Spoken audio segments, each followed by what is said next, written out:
As Emerson said, you become what you think about most of the time.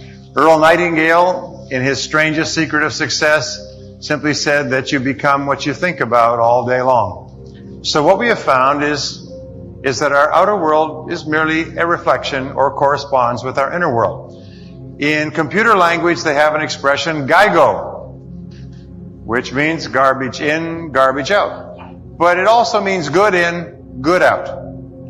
Now, if the human being was like an animal, and that we were programmed permanently and could never change our instincts and our responses, then we would have no hope. But the good news is that everything that we have learned, we can unlearn. That everything that has been programmed into us can be deprogrammed and can be overridden with new programming. And we say, number one, your self-concept is the master program of your subconscious mind. It's the master program. Your self-concept is your operating system. Everything that you produce on the outside is determined, modified, affected in some way by your self-concept. You cannot change what is being produced on the outside without changing your operating system. So that's the first thing we know. Second, we say you always perform on the outside based on how you think on the inside. You always perform on the outside based on how you think on the inside. Now, there are laws. The law of belief says that your beliefs become your realities. But the things that you believe may not necessarily be true. However, if you believe them intensely enough, they will become true for you. The law of attraction says that you attract into your life people and circumstances in harmony with your own thoughts. And your own thoughts may be positive or negative. They may be uplifting or depressing, but whatever, you'll attract people and circumstances just like them. The law of expectation says that your expectations tend to become your own self-fulfilling prophecies. In other words, what you expect to happen usually does.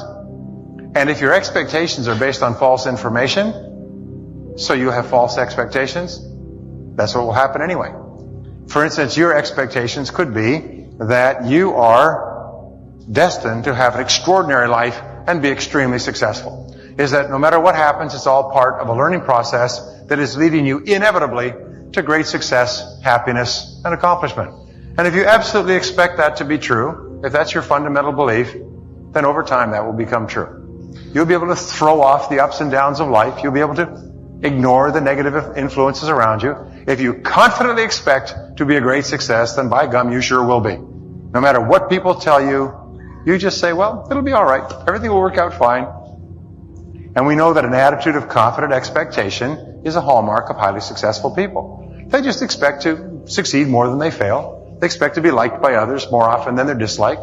They expect to learn from every difficulty that they have. They expect to keep making progress. They just confidently expect it. And surprise, surprise, your expectations affect your realities. What you experience on the outside is determined by how you think on the inside. As they say, you are not what you think you are, but what you think you are. In the Bible it says, as a man thinketh in his heart, which means in his subconscious mind, way down deep, so is he. According to your faith, it's done unto you, and so on. Well, number 3 is you don't believe what you see what you believe.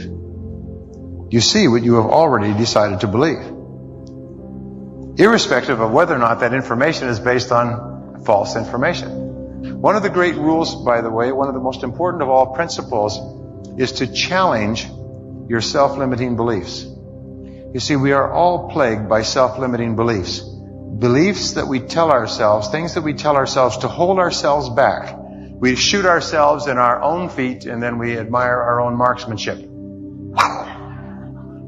We hold ourselves back with self-limiting beliefs. We tell ourselves that we're limited in some way, when in reality, it's probably not true at all. The fact of the matter is that in terms of actual potential, you have so much potential that if you ran at 100 miles an hour, full blast, using your potential for the rest of your life, you would never come within miles of what you're truly capable of doing. In fact, Ernest Holmes, the great metaphysician, once said that all negativity is rooted essentially in the frustration of potential. People feel that they're capable of doing vastly more. Nelson Mandela, in his talk to the Nobel Prize Committee, when he received his Nobel Prize, said, "Our great problem is not that we feel that we are powerless, but that deep down inside we feel that we are powerful beyond measure." Powerful beyond measure. That you are powerful beyond measure. It's an incredible thought. It's almost a scary thought, isn't it? But it's also true. Because the powers that you have are extraordinary. And as William James said, we live habitually well within our powers. We have enormous reserves of potential that we habitually fail to use. Which brings us to number 4. All improvement in personal performance begins with an improvement in your self-concept. All improvement in personal performance, in what you do on the outside, begins with an improvement in your self-concept, in your beliefs about yourself. When you change your beliefs about yourself on the inside, you change the reality of your life on the outside. Number 5 is there is a relationship between self-concept and performance. Your self-concept precedes and predicts your levels of performance and effectiveness in everything you do. The self-concept always comes first. It's always as within, so without. It always begins on the inside and radiates outward. I heard that for years. The average person uses only 10% of their potential. The average person uses only 10% of their potential, and so on. And then someone pointed out to me that if that was a true statistic, that means that 90% of your potential is left untapped. Let's take it in its simplest terms. It means that compared to what you could earn, you are earning about 1/10. Or put it in reverse, you could probably earn 10 times what you're earning today. And of course we know that is true, that you could earn 10 times what you're earning today. And why do we know that's true? Because there's lots of people doing it. Lots of people your age who are doing it. Lots of people started off with nothing who are doing it. Lots of people in your field who are doing it. So obviously it's doable. If there was only one person in America earning 10 times as much as you're earning, then you could say, well, that's a coincidence. But if there's hundreds and thousands and millions of them, well, then maybe we have to say there's something going on here. And whatever anyone else has done, you can do. Whatever anyone else has learned to get from where they were to where they are, you can learn as well. But of course, the statistics according to Stanford are a little bit worse than 10%. The average person according to Stanford uses only about 2% of their potential. The average person has got a lot of potential, but they're saving it up for a good purpose, yet to be determined. We also know there's a direct relationship between the amount of your potential you use and your self-concept. And since the average person, let's use 10% as a generous estimate, since the average person's self-concept is far more limited than it needs to be, then your level of effectiveness is limited as well. We also know something else. We know that your self-concept is subjective. In other words, what you think and feel and believe about yourself is not based on reality. It's not based on fact. It's based on information that you have taken in and accepted as real, and as a result, it has become true for you. Most of our self-limiting beliefs have no basis whatever in reality.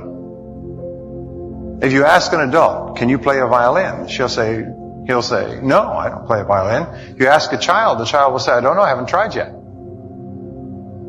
The adult is very, very quick to shoot themselves in the foot. The adult is wide open. The child, like the teacher goes up to little Bobby and says, Bobby, what are you doing? He says, well, I'm drawing a picture of God. She said, you can't do that. Nobody knows what God looks like. Yeah? Well, they will when I'm done. In other words, young people don't have all the blocks. We say we're old and mature now. You know what old and older and more mature and wise means? It means we've sold ourselves out. We've settled for less. We've put our dreams in the closet, as they say. We've accepted that we're limited, and whenever possible, we'll encourage as many other people to think the same way too. So we know that your self-concept controls your performance, and your self-concept is subjective. Think about that. You think that you're not good in some particular area of life? You think that your income is limited?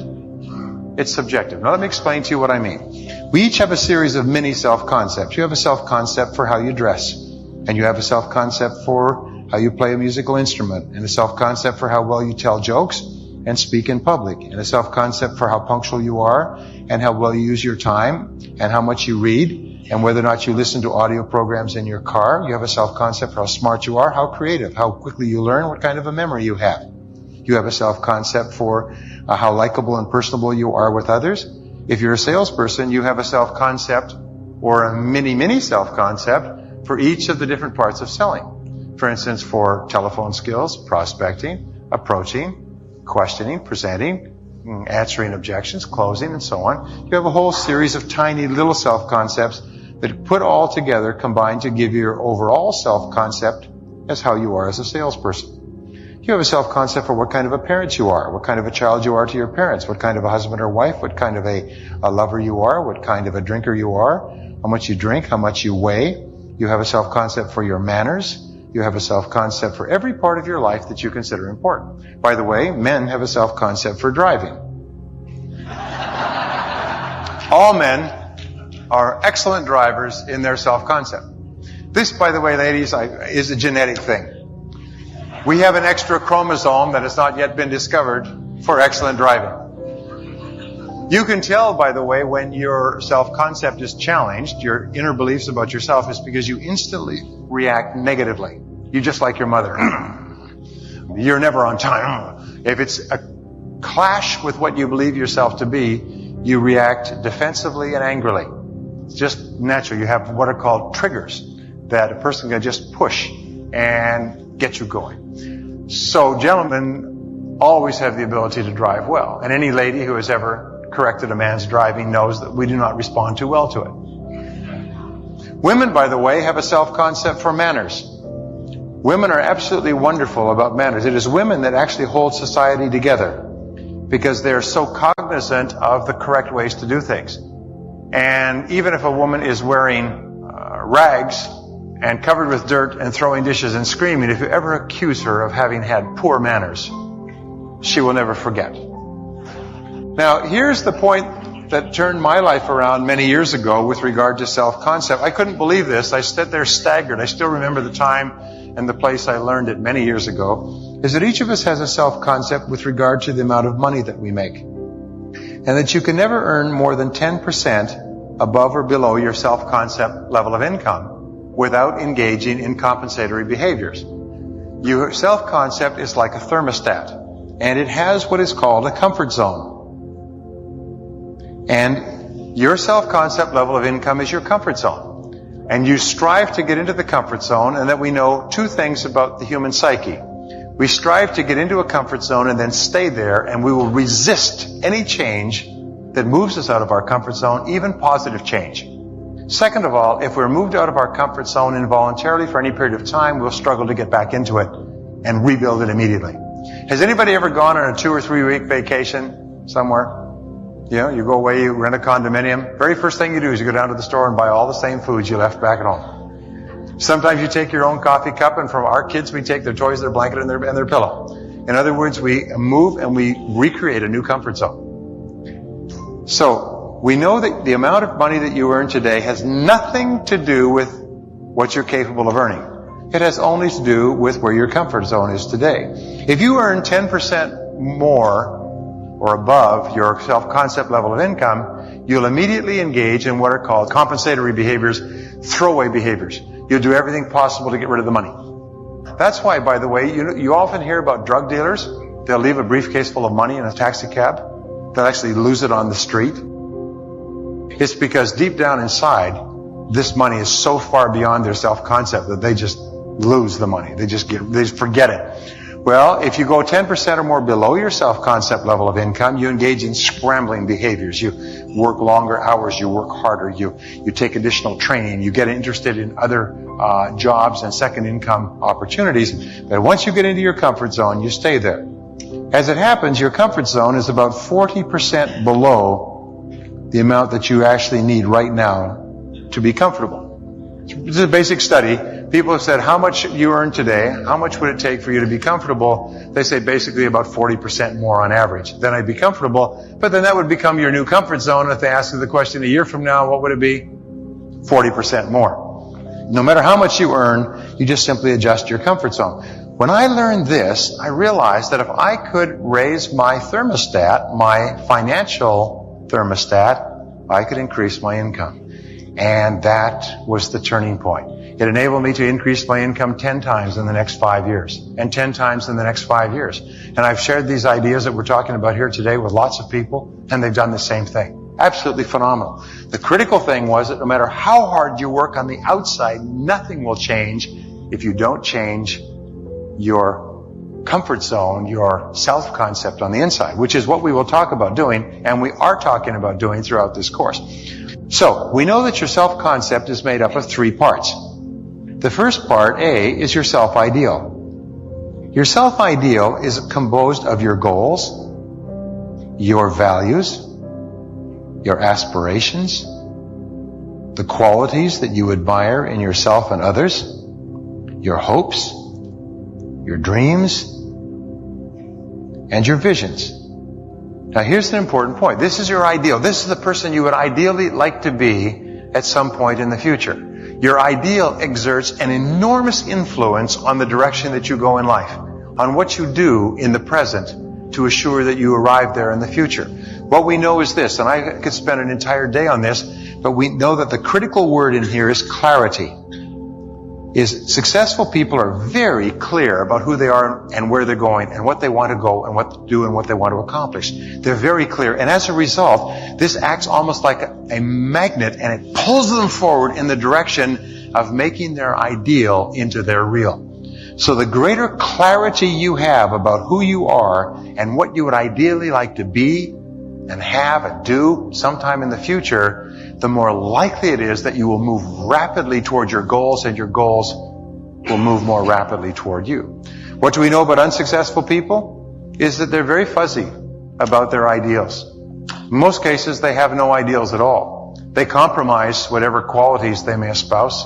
They have no visions or goals. And if something else comes along, they go that direction or that direction. Successful people are crystal clear, and they move in a straight line toward being the very best person they can imagine being, and toward achieving the very best things that they can imagine achieving. So your self-ideal is very important. The second is your self-image. Your self-image is the way you see yourself and the way you think about yourself. It's often called your inner mirror. It determines how you perform on the outside. It's like you look into this mirror before you perform. If you see yourself as an outstanding sales professional, calm, confident, relaxed, positive, highly paid, then when you work and interact with clients, that's how you'll be. If you see yourself new and inexperienced and not knowing enough about your product, then that will come across. But it is what is going on the inside. And we know with self-image modification, if you change your mental pictures, about yourself, if you begin to visualize and imagine yourself as you would like to be, that mental picture is accepted by your subconscious mind as a blueprint or a command, and you act on the outside consistent with the mental picture. Here's a key point. If you have something important coming up, every time you think of it, visualize and imagine yourself calm, confident, relaxed, and the whole situation coming out perfectly. Before you go to bed at night, before an important day, the last thing you think about is you visualize and feed your mind with a picture of yourself performing at your very best.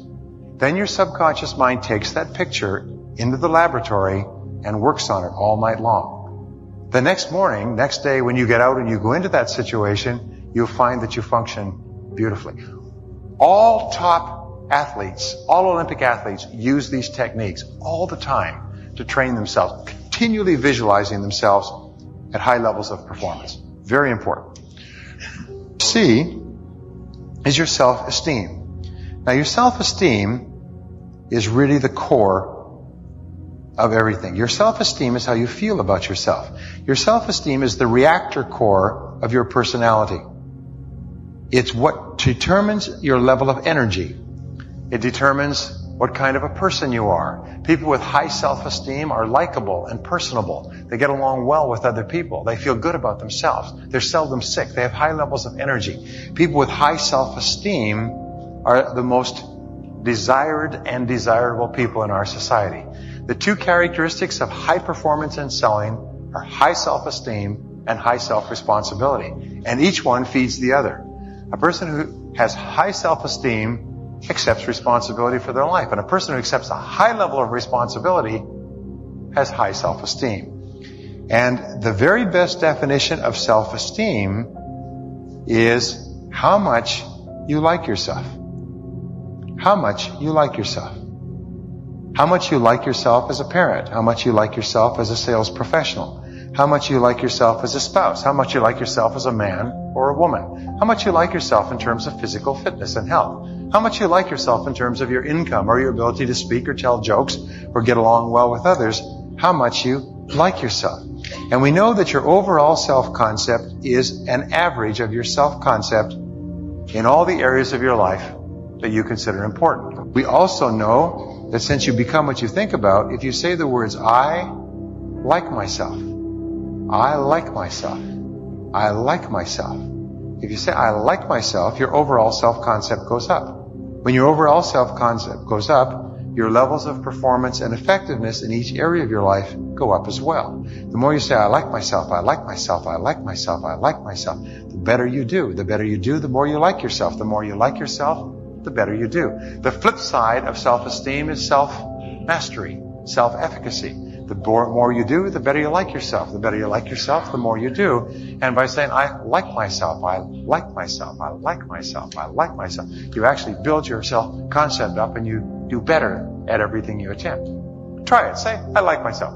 I like myself. I like myself. Now, when I first learned this, I said, it can't be that simple. And yet I started saying this 5, 10, 20, 50, 100 times a day. I like myself. I like myself. I like myself. I like myself. I like myself. Like a ninja. I think I can. I think I can. I know I can. I know I can. I like myself. I like myself. Now, here's an interesting point. When you first say, I like myself, you may not like yourself. When you first say, I like myself, sometimes you'll feel a little bit funny inside. This was my experience. And then I studied it in psychology, and I find that if you have old garbage stored in your subconscious mind, which says that you don't like yourself, or which is critical or skeptical of yourself, when the new message comes in, it creates what psychologists call cognitive dissonance, or two cymbals clashing. The new old symbol and the new symbol, clang. And the clang is a feeling of discomfort. Whenever you say something to yourself that is inconsistent with old garbage, you feel uncomfortable and a little bit like an imposter, like a fraud, like it's not right. However, the words I like myself are perfectly good and perfectly true. And the more you like yourself, the better you do. And if you keep saying, I like myself, I like myself, I like myself, I like myself, you drive it deeper and deeper into your subconscious mind, and you like yourself more and more and more. And eventually it overrides all the old negative messages. Remember, your subconscious mind does not think. It merely responds to your commands. Your subconscious mind is extraordinarily powerful, and its job is to keep you consistent on the outside with your commands on the inside. So if you say over and over again, I like myself, I like myself, I like myself, it'll change your body language. Your subconscious mind will correct your body language and your tone of voice and your handshake. It will change your actions and reactions. You'll like yourself more, and when you like yourself more, you like other people more. And when you like other people more, they like you more. And so your life gets better and better. And everything that we do has to be aimed at increasing the amount at which we like ourselves. Why is it that we strive to be excellent in our fields? Because you can never be happy and you can never have high self-esteem if you feel inferior in your field. The absence of a commitment to excellence is an acceptance of mediocrity. When you become one of the top 10% in your field, you really like yourself. You feel good about yourself. People respect and esteem you and look up to you, and they ask for your advice. And your bosses respect and esteem you and want to take you out for lunch. And your customers like you and want to buy from you and recommend you to others. And you live in a beautiful home and you drive a nice car and you feel wonderful about yourself as a person. So the reason we strive for excellence is because excellence reinforces and supports our self-esteem. You can't have self-esteem all by itself floating in the air. You can't have high self-esteem detached from reality. You can't be a jerk and a failure and have high self-esteem. So what you do is you constantly, when you have goals, you have higher self-esteem. Because only people who have high self-esteem set high goals for themselves. So the very act of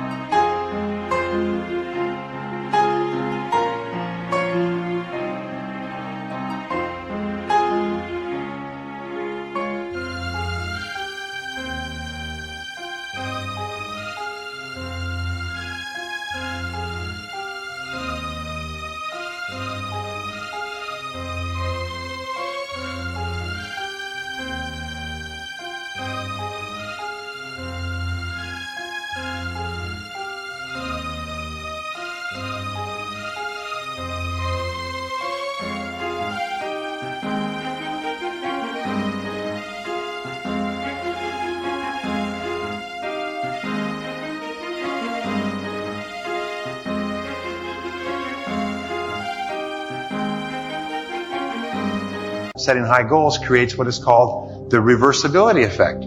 Is if people with high self-esteem set goals, and you want to have high self-esteem, you set goals, and it causes you to have high self-esteem. If people have high self-esteem get along really well with others, then concentrate on get along really well with others, and surprise, surprise, they will treat you well, and your self-esteem will go up. Everything is back and forth, windshield wiper. And your whole life must become a constant process of upgrading your self-esteem in every area of life that's important to you. And you will accomplish extraordinary things. And it starts by saying, I like myself. So number 7, the most powerful words in self-concept reinforcement are the words, I like myself. I like myself. If you tell your children, I love you, you're the most wonderful children in the world. If you tell your spouse that he or she is the most wonderful person in the world, they like themselves more. They like themselves more, they like you more. If they like you more, you like them more. You can actually dramatically enhance the quality of your relationships with the people around you by saying things to them that cause them to like and respect themselves even more. Because everything that you do that causes another person to feel better about themselves causes you to feel better about yourself. We are constructed by nature in the most remarkable way, is you cannot uplift another person without it simultaneously uplifting yourself. The flip side is also true. We cannot do something negative or say something negative about another person without tearing down ourselves as well. Shakespeare once wrote that the fragrance of the rose lingers on the hand that cast it. The fragrance of anything that you cast lingers on your hand.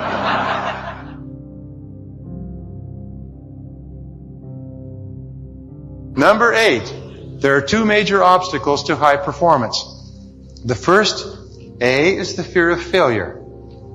The fear of failure is learned in early childhood when children are told over and over again, no, stop, don't, get away from there, stop touching that. Children hear the first word they hear over and over again is no, stop, no. Children are driven by instinct to touch and taste and smell and feel and get into everything. They're little kamikaze pilots. They have no sense of danger. Nothing. And parents are always trying to protect them by saying, no, stop that, get away from there, leave that alone, put that down, now look what you've done. Children eventually, if they are verbally, emotionally, and physically disabused, begin to develop the feeling, I can't.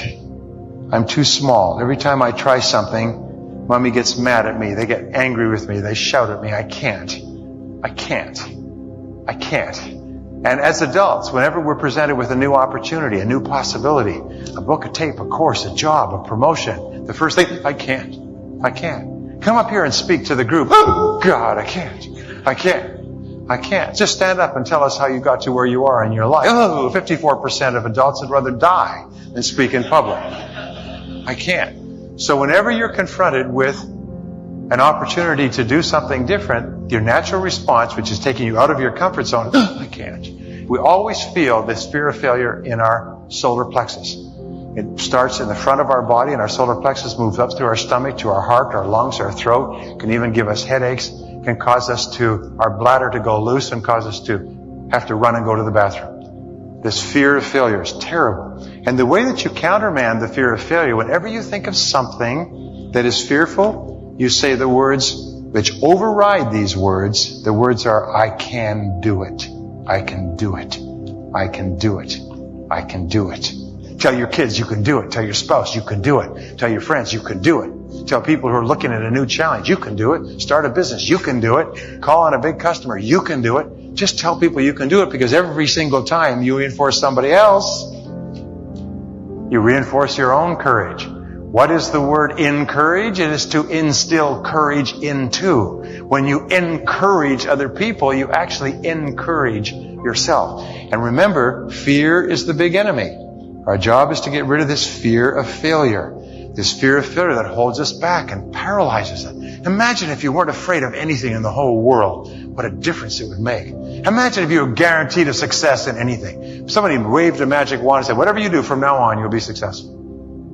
And you went out here and you could do anything, call on anybody, go anywhere, start anything, try anything, and you'd be successful. We don't realize how much of a role fear plays in our life until we think what we would do if we didn't have any.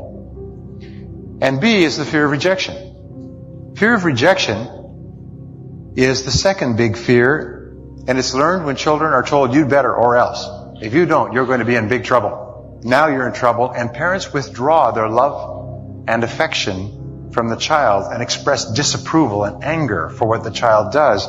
And the child wants to get along and wants to be loved and needs love more than anything else. So children learn at a very early age, if you want to get along, you better go along. So they eventually stop doing what their parents disapprove of, and they start saying, I have to. I have to. I have to do what mommy wants. I have to do what daddy wants. I have to do what they approve of, or they won't love me. And then we become adults. And this goes unconscious. And it's programmed into our subconscious mind. And many adults become hypersensitive. They're hypersensitive to the opinions of others. They're hypersensitive to the criticism of others. I have to do this. I have to do that. If I don't do this, he won't like me. She won't like me. They won't like me. They'll disapprove of me. So therefore, we become hypersensitive. We have this fear of rejection, which is a fear of criticism. It's a fear of ridicule. It's a fear of disapproval. And we find that all successful people have to overcome these fears of failure and these fears of criticism, these fears of disapproval, in order to move ahead in their lives. So what is the counter to the words I have to? It is, I don't have to. I don't have to. I can do anything I want to do, and I don't have to do anything I don't have to do. One of the most important things we do in life is we begin to define ourselves in our own terms. What this means very simply is this, is you do what you do because you want to do it and because it's consistent with what you think is the best in your own life. And you don't do it or not do it because you're afraid of what others might think. Because what others might think is really quite irrelevant because it changes all the time anyway. And you cannot organize your life on it. I read Cyrano de Bergerac, the play by Edmond Rostand, some years ago. Cyrano is an extraordinarily individualistic, self-confident, outspoken man. Just a great, interesting man. Later on in the book, they ask him, they say, Cyrano, or in the play, Cyrano, why is it that you have always been so individualistic? You always have gone your own way. You've always been indifferent to the opinions of others.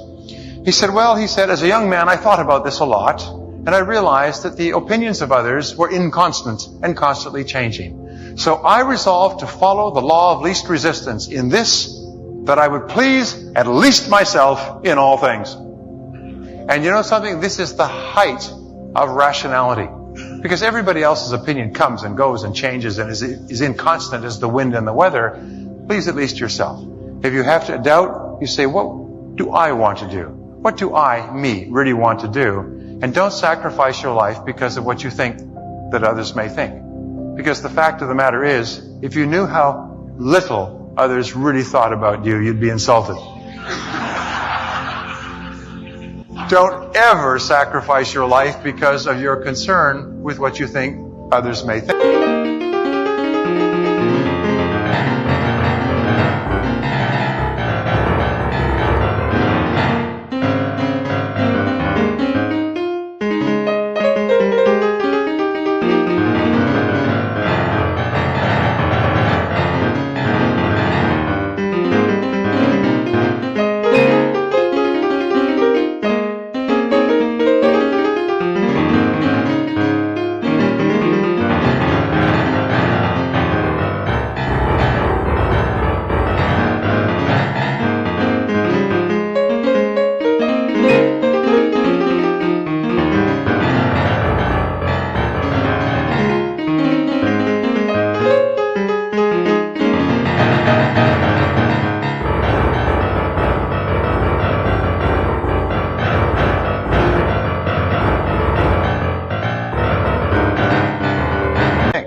people stay in bad relationships and bad jobs because why? Because they're afraid that others will be really upset if they leave. And when it finally reaches the point where they can't stand it anymore and they leave, and they turn and say, well, I've left that job or that relationship. And that person says, yeah, I wonder why you stayed there for so long. It's been obvious to everybody for years it wasn't working out. And you thought you would put on a great show, that you would really impress people, that nobody knew about this. Everybody knows. Here's the second rule. Remember I said people don't change? Rule number 2. Everybody knows everything. If you believe that other people don't know everything, then you probably need some counseling. Everybody knows everything. And if they don't know, somebody will tell them very soon. So those are the things.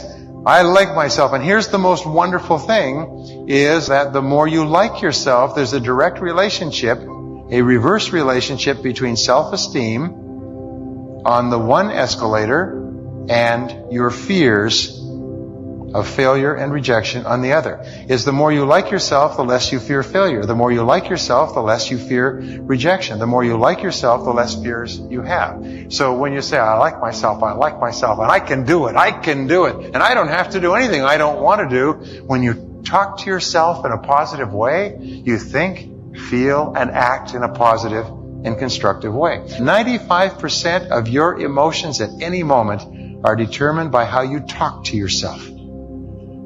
If you talk to yourself in a positive, constructive, dynamic way, I like myself, I'm the best, I love my work, I can do anything I put my mind to do. If you talk to yourself like that, then your self-esteem gets higher and higher and your fears get lower and lower. It's not your fears will go away, but when you do have little fears, you confront them, you counterattack them, you charge at them with, first of all, taking charge of your mind and then doing what it is you fear until the fear is gone, right? All right. And this is the key to high success. Number 9, there are 2 major traps based on fear. The first major trap, A, is called learned helplessness. Learned helplessness is a major mental illness that preoccupies 80% or more of Americans. We feel helpless. We can't change. We can't lose the weight. We can't increase our income. We can't get on top of our bills. We can't achieve financial independence. We can't sell more, earn more, do more, have more. We can't. I can't. And we just become so preoccupied with it, then we fall in love with our excuses. Richard Bach once wrote in one of his books, argue for your limitations, and sure enough, they're yours. And most of us take the brief against ourselves and argue against ourselves in court. We prosecute ourselves and tell ourselves all the reasons why we can't do it, why we're helpless. But the fact is that you are not helpless, you are powerful beyond measure. Isn't that true? Say yes. And if you believe it to be true, it becomes true for you. B is the comfort zone. The comfort zone is the most dangerous of all. The comfort zone is what we slip into, and some people slip into a comfort zone when they're very young. In fact, there's been some interesting work done in the last few years on age. You know, sometimes people say, close your eyes, and here's a question. How old would you think you were if you didn't know how old you were? And you know something? Your mind is largely ageless. Your body ages, but not your mind. If you were divorced from your body, you wouldn't know how old you were. That's why people who have amnesia have no idea how old they were or anything. And sometimes a person who's 39 will think they're 29, so they act 29. So, your comfort zone is very important. So they say, how old are you? Do you know how old you are? You are as old as your dreams. You're as old as your hopes and your flexibility. You're as old as your goals. And there are people who are 65 years old and they're dynamic and they're exciting and they're trying new things and they're learning to operate computers and they're taking up skiing and skydiving and scuba diving.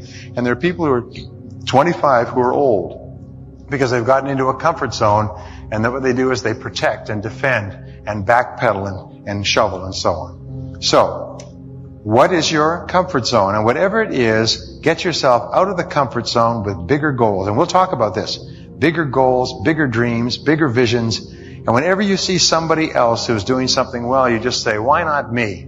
I could do that. I could do that. I could do that. So finally, number 10, your goal is to become unstoppable. And since you become what you think about most of the time, how do you become unstoppable? What you do is you say, I am unstoppable. And whenever you feel like stopping, you catch yourself and you repeat, I am unstoppable. Say it, I am unstoppable. And whenever you run into any difficulty of any kind at all, you just simply stop and say, wait a minute. I'm unstoppable. I cannot be stopped. If you want to stop me, you'd better bring a .357 Magnum and get the first shot in the first time, or I'll be all over you like fleas on a hound dog. I am unstoppable.